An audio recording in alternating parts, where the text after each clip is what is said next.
وہ پاگل کہتا ہے، مجنون کہتا ہے میں تو اپنے حصے کے پانی میں پیشاب کر رہا ہوں، آپ کے حصے میں تھوڑا ہی پیشاب کر رہا ہوں۔ تو بتاؤ اس کنویں میں اگر ایک نادان نے گندگی پھینکی، پیشاب کیا، پخانہ کیا، تو سارا پانی ناپاک ہوگا یا صرف اس آدمی کے حصے کا پانی ناپاک ہوگا؟ سب کا حصہ ناپاک، سب کا پانی ناپاک۔ یہی مثال قربانی کی بھی ہے۔ اگر آپ کا اپنا مال 100% پاک ہے، حلال ہے، طیب ہے، پوری محنت کی، خون پسینے کی کمائی ہے، آپ نے اللہ سے ڈر کے حلال کمایا، حلال پیسوں میں سے روپے کو جوڑا، سال بعد 40-50 ہزار روپے آپ نے اپنے خون پسینے کی وہ لگائے، لیکن آپ کے شرکاء میں سے ہے، آپ کا بھائی ہے، آپ کا پڑوسی ہے، آپ کا رشتہ دار ہے، آپ کے گاؤں والا ہے، وہ سودی کاروبار کرنے والا ہے، وہ رشوت خور ہے، وہ رشوت لے کے لوگوں کے کام کرتا ہے، وہ لوگوں کی زمینوں پہ ناجائز قبضہ کرنے والا ہے، وہ چوری کرنے والا ہے، وہ ڈاکے مارنے والا ہے، وہ دودھ میں ملاوٹ کرنے والا ہے، وہ اشیاء خوردونوش کی اندر ملاوٹ کرنے والا ہے، وہ چیز 2 نمبر دیتا ہے، پیسے 1 نمبر کے لیتا ہے، ہر طرح کی جو خیانت کرنے والا ہے، جس طرح کی بھی حرام کمائی والا ہے، اگر اس کے ساتھ آپ شریک ہو تو آپ کی قربانی نہیں ہوگی۔ اس لیے محسوس آدمی قربانی کے جانور پر، خاص جانور پر، خاص دنوں میں خاص طریقے سے چھری پھیرے گا تو قربانی ہوگی۔ تو جس نے قربانی کرنی ہے وہ بھی عیب سے پاک ہو۔ عیب سے ایک تو یہ مال اس کا پاک ہو، نمبر 2 اس کی نیت بھی پاک ہو۔ اس کی نیت بھی کیا ہو؟ پاک ہو، نیت اللہ کی رضا کی ہو۔ اگر کسی کی نیت گوشت کی ہے، جی گوشت آئے گا اور ہم کباب بنائیں گے، تکے بنائیں گے، مزے کریں گے، موجے اڑائیں گے، اور باقیوں کی 6 آدمیوں کی نیت وہ اللہ کی رضا کی ہے، ایک کی نیت میں فطور ہے، سب کی قربانی ضائع ہو جائے گی۔ اس لیے قربانی کرنے سے پہلے سب ساتھیوں کو کہہ دو اپنی نیت پاک کر دو، گوشت آپ کو فری میں ملے گا، مفت میں ملے گا، لیکن نیت کیا ہو؟ اللہ کو راضی کرنے کی، اللہ کو خوش کرنے کی، اللہ رب العزت کی خوشنودی کو حاصل کرنے کی، اس نیت کے ساتھ قربانی کرنی ہے۔ پھر ایک تیسری بات بھی بتا دوں، قربانی کرنے والوں میں عیب نہ ہو۔ 2 عیب میں نے بتائے، مال حلال ہو، حرام کا نہ ہو، نیت خالص ہو، دنیا کی نیت نہ ہو، گوشت کی نیت نہ ہو، واہ کی نیت نہ ہو، لوگ کہیں گے ماشاءاللہ اس کی قربانی بہت قیمتی تھی، بڑی، اس نے مہنگی قربانی خریدی، لوگوں کے دکھلاوے اور ریا کے لیے نہ ہو، نہیں تو ریاکار سے جہنم کا افتتاح ہوگا۔ ہاں، لاکھوں کروڑوں روپے لگانے والے ایسے ہوں گے جنہوں نے ریا کے لیے مال خرچ کیا، جہنم کا افتتاح اس ریاکار سخی سے ہوگا، اس ریاکار مولوی سے ہوگا، اس ریاکار مجاہد سے ہوگا، جنہوں نے یہ نیکی کے کام اللہ کو راضی کرنے کے لیے نہیں کیے۔ تو نیت بھی خالص ہو۔ نمبر 3، قربانی کے شرکاء میں سے کسی کے عقیدے میں بگاڑ نہ ہو، کسی کے عقیدے میں شرک نہ ہو۔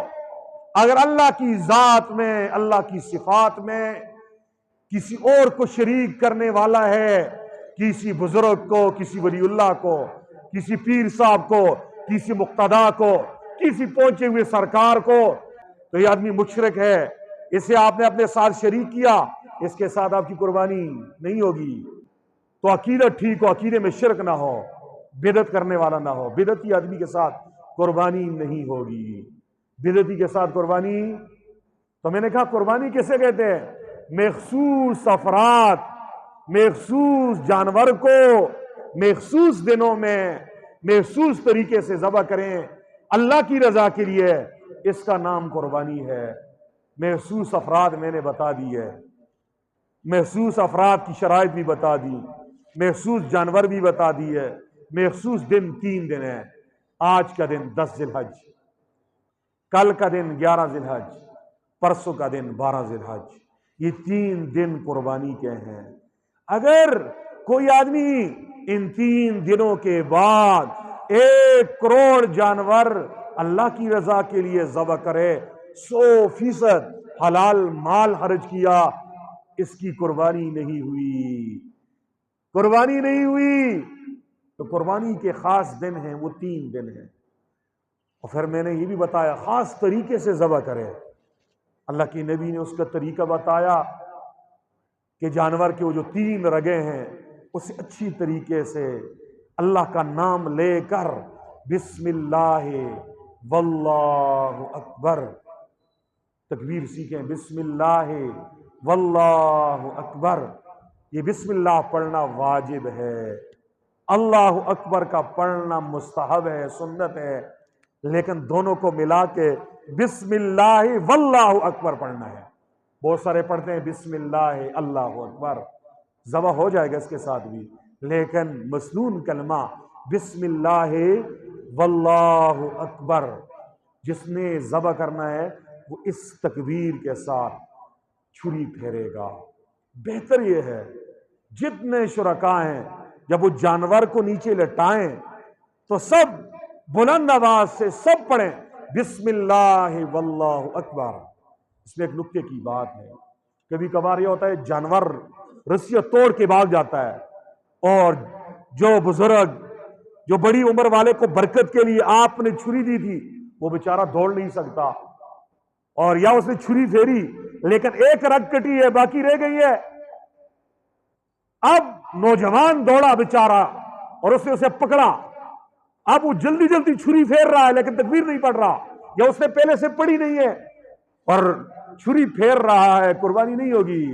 اس سے شروع سے جب آپ سب نے پڑھ لی ہے بسم اللہ واللہ اکبر، اگر ایمرجنسی ہو گئی، ہنگامی صورت، تو کسی نے بھی چھری پھیر دی، قربانی ہو گئی۔ قربانی تو اللہ کے نام پر اسے ذبح کرنا ہے، بسم اللہ واللہ اکبر، محسوس طریقہ، وہ 3 رگیں جو ہیں، اور پھر اس کے بعد جب وہ ٹھنڈا ہو جائے اچھی طریقے سے، اس کے بعد اس کی چمڑی کو آپ نے نکالنا ہے، چمڑے کو نکالنا ہے۔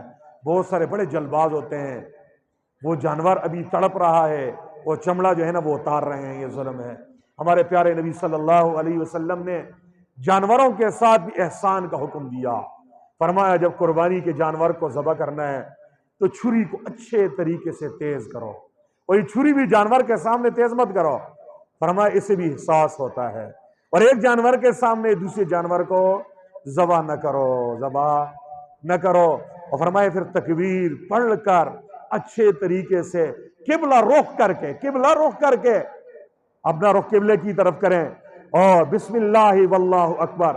اور مستحب یہ ہے اس سے پہلے یہ دعا بھی پڑھیں، حضور نبی کریم صلی اللہ علیہ وسلم جب قربانی کے جانور کو لٹاتے تو اللہ کے نبی صلی اللہ علیہ وسلم قبلے کی طرف رخ کر کے چھری پھیرتے اور بسم اللہ واللہ اکبر یہ پڑھتے، اور اس سے پہلے یہ بھی پڑھتے انی وجہت وجہیہ للذی فطر السماوات والارض حنیفا وما انا من المشرکین قل ان صلاتي ونسكي ومحياي ومماتي لله رب العالمین لا شریک له وبذلک امرت وانا من المسلمین۔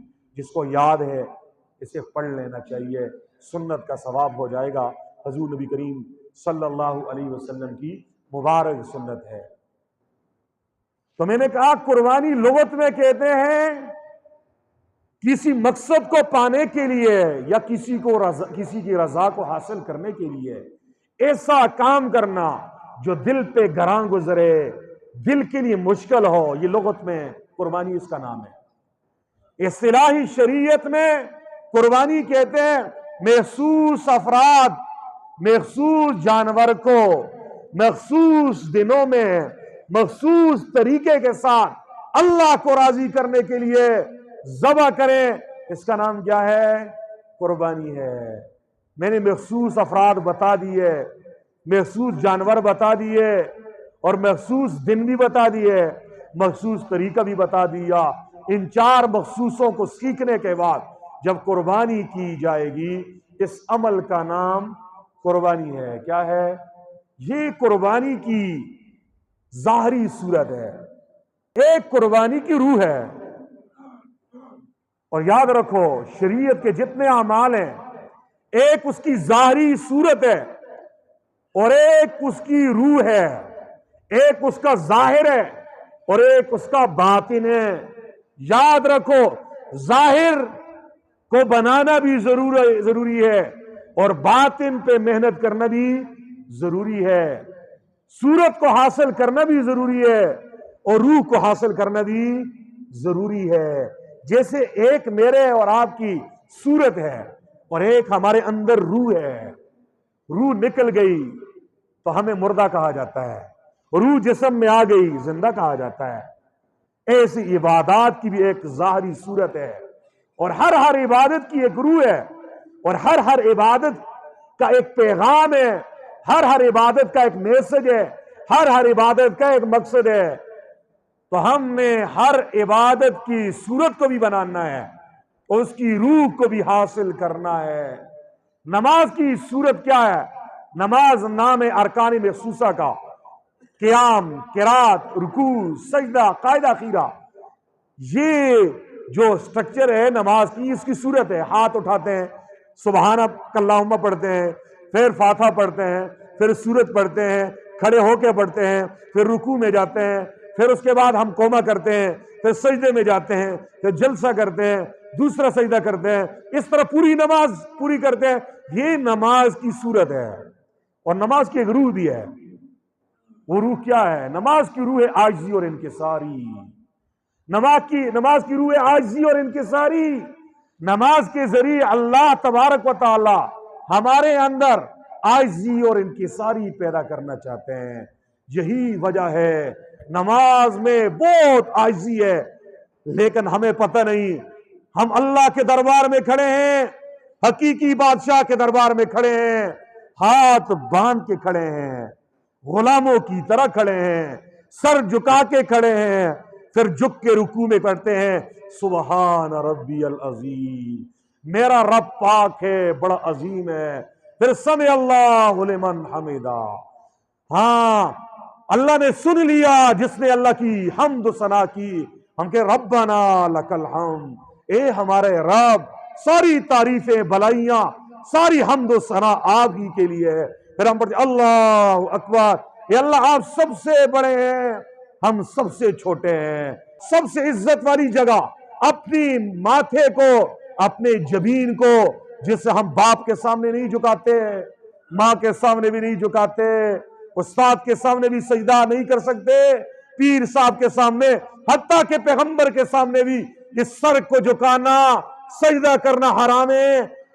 یہی انسان جو باہر بڑا چودھری بنا تھا، بڑا لینڈ لارڈ بنا تھا، اس کی گردن میں سریا تھا، تکبر سے بھرا ہوا تھا، نماز میں آیا، وضو کر کے آیا، پاک ہو کے آیا، پاک کپڑے پہن کے آیا، رب کے سامنے کھڑے ہو کے ہاتھ باندھے، اللہ کی تعریف بیان کی، پھر رکوع کیا، پھر سجدے میں گیا، ذلت کی انتہا ہو گئی، عاجزی کی انتہا ہو گئی، انکساری کی انتہا ہو گئی۔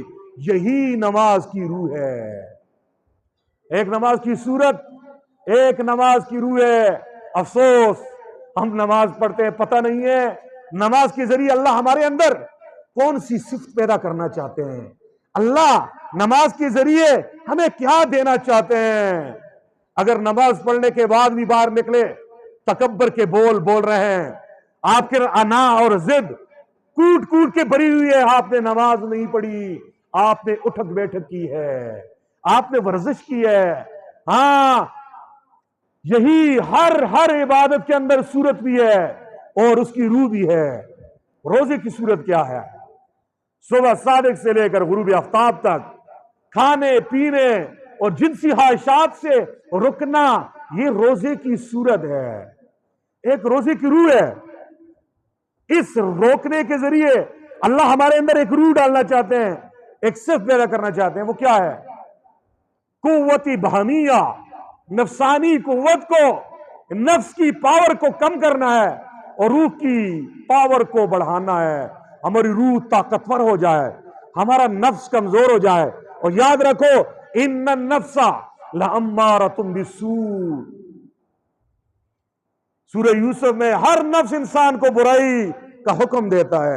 روزے کے ذریعے نفس کے تقاضوں پر پابندی لگ گئی نفس چاہتا ہے کھانا کھاؤں، رب چاہتے مت کھا، نفس چاہتا ہے حلال بیوی کے ساتھ میں لذت حاصل کروں، رب چاہتا ہے نہیں، نفس کے تقاضے کو دبایا، رب کی چاہت کو بڑھایا، اس کے ذریعے کیا ہو گئی؟ آپ کی قوت بہانیہ، آپ کی حیوانی قوت، آپ کی نفسانی قوت کمزور ہو گئی اور آپ کی روحانی قوت بڑھ گئی۔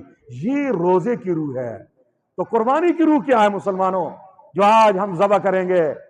تو قربانی کی ایک صورت ہے اور ایک قربانی کی روح ہے، دونوں سیکھنے ہیں، ظاہر بھی بنانا ہے، باطن بھی بنانا ہے، ظاہر پہ بھی محنت کرنی ہے، باطن بھی محنت کرنی ہے۔ آج ہم سب نے ظاہر پہ محنت کر کے آئے ہیں، نئے کپڑے پہن کے آئے ہیں، غسل کر کے آئے ہیں، خوشبو لگا کے آئے ہیں، تیل لگا کے آئے ہیں، ہاں بن ٹھن کے آئے ہیں، یہ ظاہر کو سجایا۔ ایک ہمارا باطن ہے، اس کو بھی سجانا ہے۔ ایسے آج ایک ہم نے قربانی کی ظاہر کو بنایا ہے اور ایک قربانی کی روح کو بھی حاصل کرنا ہے۔ قربانی کی صورت کیا ہے؟ محسوس جانور کو اللہ کی رضا کے لیے اس کا خون بہانا۔ قربانی کی صورت وہ ہے خون بہانا۔ قربانی نام ہے جانور کے خون بہانے کا، یہ صورت ہے، لیکن اس خون بہانے کے ساتھ اللہ ہمیں کیا دینا چاہتے؟ روح کیا ہے؟ 1 کروڑ جانور ذبح کیے، قربانی کی روح حاصل نہیں کی، آپ کی قربانی قبول نہیں ہے۔ اور اللہ جل شانہ نے 2 ٹوک اعلان کیا ہے، لن ینال اللہ لحومها ولا دماؤها ولکن ینالہ التقوی منکم۔ فرمایا اللہ کو نہ ہی تمہارے قربانی کے جانوروں کا گوشت پہنچتا ہے نہ خون پہنچتا ہے۔ گوشت تم کھا لیتے ہو، خون جو ہے کھیتوں میں بیچ جاتا ہے اور ہڈیاں کتے کھا لیتے ہیں اور بال وغیرہ بھی نیچے گر جاتے ہیں۔ وَلَٰكِن يَنَالُهُ التَّقْوَىٰ مِنكُمْ، لیکن اللہ کو کیا پہنچتا ہے؟ وہ تمہارے دل کا تقوی پہنچتا ہے۔ تو قربانی کی روح وہ ہے تقوی، قربانی کی روح ہے اللہ کا محبت بڑا خوف، قربانی کی روح ہے اللہ کے ہر حکم کو ماننا اور اس کو پورا کرنا، یہ قربانی کی روح ہے۔ قربانی کی روح ہے جان نثاری، قربانی کی روح ہے اللہ کے ہر حکم کے سامنے سر تسلیم خم کر دینا۔ قربانی کے گلے پہ چھری پھیر دی، اپنے تکبر کے گلے پہ چھری نہیں پھیری، اپنی نفسانی حالات پر چھری نہیں پھیری، اپنی انانیت پہ چھری نہیں پھیری، اپنی فرعونیت پہ چھری نہیں پھیری، اپنی شیطانیت پہ چھری نہیں پھیری، اپنے جو ہے نا غلط کاموں پہ آج سے آپ نے چھری نہیں پھیری، تو آپ کو قربانی کی روح نصیب نہیں ہے۔ تو قربانی کی روح ہے جان نثاری، قربانی کی روح ہے تقوی، اور تقوی کہتے ہیں اللہ کے محبت برے خوف کی وجہ سے اللہ کے حکم پہ چلنا اور اللہ کے خوف کی وجہ سے ہر گناہ سے بچنا، اس کا نام تقوی ہے۔ اس کا نام کیا ہے؟ تقوی ہے۔ تو قربانی کی روح کیا ہے؟ جان نثاری، اللہ کے ہر حکم کے اوپر جان فدا کرنا۔ حضرت ابراہیم علیہ السلام نے اپنے لخت جگر اسماعیل سے جب پوچھا، بیٹے میں خواب میں دیکھ رہا ہوں میں تجھے ذبح کر رہا ہوں، بیٹے بتا تیرا کیا خیال ہے؟ تو حضرت اسماعیل کا وہ جملہ قربانی کی روح بتا رہا ہے، قربانی کا فلسفہ بتا رہا ہے، قربانی کا پیغام بتا رہا ہے۔ مسلمانوں دل کی تختی پہ اس جملے کو لکھ لو، سمجھ لو، پوری زندگی اس جملے کے مطابق زندگی گزارو تو آپ نے قربانی کا مقصد حاصل کیا، قربانی کی روح حاصل ہو گئی۔ کیا ہے؟ باپ نے کہا یا بنی انی اری فی المنام انی اذبحک فانظر ماذا تری، اے میرے پیارے بیٹے میں خواب میں دیکھ رہا ہوں کہ میں تجھے ذبح کر رہا ہوں، بتا تیری کیا رائے ہے؟ کیا عجیب انداز ہے، بیٹے کا امتحان لے رہے ہیں اور یہ آرڈر نہیں کر رہے کہ ابھی میں ذبح کر رہا ہوں تاکہ بیٹے کے اوپر بوجھ نہ پڑے، امتحان لے رہے، بیٹے بتا تیری کیا رائے ہے، بتا تیری کیا رائے ہے؟ بیٹے نے جو جواب دیا، یا ابت افعل ما تؤمر، کانوں کی کھڑکیاں کھول کے اس جملے کو سنو، اس آیت کو سمجھو، یا ابت افعل، اے ابو جان افعل ما تؤمر، تجھے جو حکم دیا جا رہا ہے اسے کر گزر۔ یہ منہ سے کہنا آسان ہے، ہاں یہ اسماعیل کا جگرا تھا، یہ ابراہیم کا دل تھا۔ بیٹے پر چھری پھیرنا بہت مشکل ہے۔ جن کی اولاد ہے خدا کی قسم جان دینا آسان ہے، اپنی جان اولاد کو مرتا ہوا دیکھ کر، اولاد کو دنیا سے رخصت ہوتے ہوئے دیکھ کر برداشت کرنا بڑا مشکل ہے۔ ہم نے بڑے دلیروں کا دیکھا، ہر غم کا مقابلہ کیا، لیکن جوان بیٹے کے لاشا اٹھانے کے بعد ان کے اعصاب نے جواب دیا۔ یہ وہ بیٹا جو 100 سال بعد یہ اللہ نے بڑھاپے میں دیا، حکم آیا ذبح کر، بیٹے سے پوچھا جا رہا ہے بیٹے بتا تیری کیا رائے ہے؟ جواب کہ افعل ما تؤمر، جو حکم دیا جا رہا ہے اسے کر گزر۔ یہ قربانی کی روح بتائی جا رہی ہے۔ قربانی کی روح یہ ہے تیرے رب کی طرف سے جو حکم دیا جائے اسے کر گزرو، یہ قربانی کی روح ہے۔ جان نثاری، اللہ کے ہر حکم کو پورا کرو، یہ قربانی کی روح ہے۔ یہ قربانی کی کیا ہے؟ قربانی کر لی جانور پہ کہ گلے پہ چھری پھیر دی، اور اللہ کی طرف سے صدا آ رہی ہے مسجد آؤ۔ مسجد میں یہ نہیں آ رہا صاحب لاکھوں روپے تو نے لگائے، تجھے قربانی کی روح نصیب نہیں ہے، ناراض ہوتا ہے کوئی ناراض ہو جائے۔ قربانی کرنے کے بعد بھی تو رب کی نہیں مانتا، تو نافرمانی نہیں چھوڑتا، ڈرامے بازیاں نہیں چھوڑتا، فحاشی نہیں چھوڑتا، سودی کاروبار نہیں چھوڑتا، شراب پینا نہیں چھوڑتا، ہاں نشے نہیں چھوڑتا، ہاں زنا نہیں چھوڑتا، ہاں لواطت اور بدکاری کے کام نہیں چھوڑتا، ہاں گانا گانا اور غیبت، حسد، کینہ، بغض، منافقت، دو نمبری، ہر قسم کے ظاہری باطنی گناہ، چھوٹے بڑے گناہ نہیں چھوڑتا۔ تیری قربانی نہیں ہے۔